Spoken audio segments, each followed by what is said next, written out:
नमस्कार, लोकसंदेश न्यूजमध्ये आपले स्वागत। मी स्मिता यादव। पाहूयात काही विशेष घडामोडी। सातारा जिल्ह्यामध्ये वाई पोलीस ठाणे हद्दीमध्ये सातत्याने गुन्हे करणारे टोळी प्रमुख अक्षय गोरखमाळी, सनी उर्फ राहुल सुरेश जाधव, सारंग ज्ञानेश्वर माने, वसंत ताराचंद घाडगे सर्व राहणार गुरे बाजार झोपडपट्टी तालुका वाई जिल्हा सातारा यांचेवर गर्दी मारामारी करून खुनाचा प्रयत्न करणे, घरफोडी चोरी करणे, शिवीगाळ दमदाटी करण्याबाबतचे दखलपात्र तसेच अदखलपात्र गंभीर गुन्हे दाखल असल्याने वाई पोलीस ठाण्याचे प्रभारी अधिकारी BR भरणे, पोलीस निरीक्षक वाई पोलीस ठाणे यांनी सदर टोळीविरुद्ध महाराष्ट्र पोलीस कायदा कलम 55 प्रमाणे पूर्ण सातारा जिल्ह्यातून 2 वर्षे तडीपार करण्याबाबतचा प्रस्ताव हद्दपार प्राधिकरण तथा पोलीस अधीक्षक सातारा यांच्याकडे सादर केलेला होता।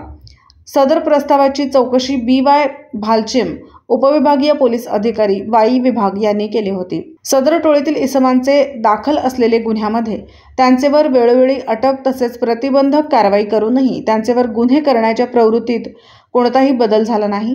ते वाई परिसरात सातत्याने गुन्हे करीत होते।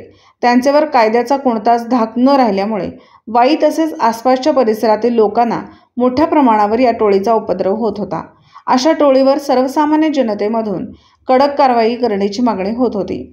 वरील टोळी समीर शेख हद्दपार प्राधिकरण तथा पोलीस अधीक्षक सातारा यांचे समोर सुनावणी होऊन त्यांनी महाराष्ट्र पोलीस कायदा कलम 55 अन्वये पूर्ण सातारा जिल्ह्यातून 2 वर्षाकरिता हद्दपारीचा आदेश पारित केला आहे।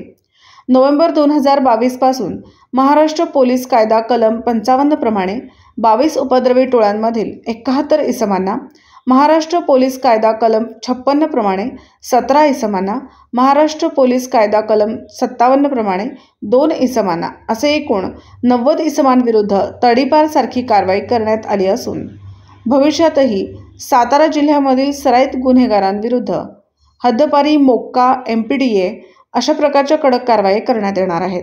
या कामी हद्दपार प्राधिकरणापुढे सरकार पक्षाच्या वतीने श्रीमती आंचल दलाल, अपर पोलीस अधीक्षक सातारा यांच्या मार्गदर्शनाखाली स्थानिक गुन्हे शाखेचे अरुण देवकर, पोलीस निरीक्षक स्थानिक गुन्हे शाखा सातारा, श्रेणी पोलीस उपनिरीक्षक तानाजी माने, पोलीस हवालदार Pramod Sawant, Amit Sapkal, police constable Ketan Shinde, Maharashtra police constable Anuradha Sanas, Wai police ठाण्याचे police constable Nitin Kadam, police constable Hemant Shinde यांनी योग्य पुरावा सादर केला आहे।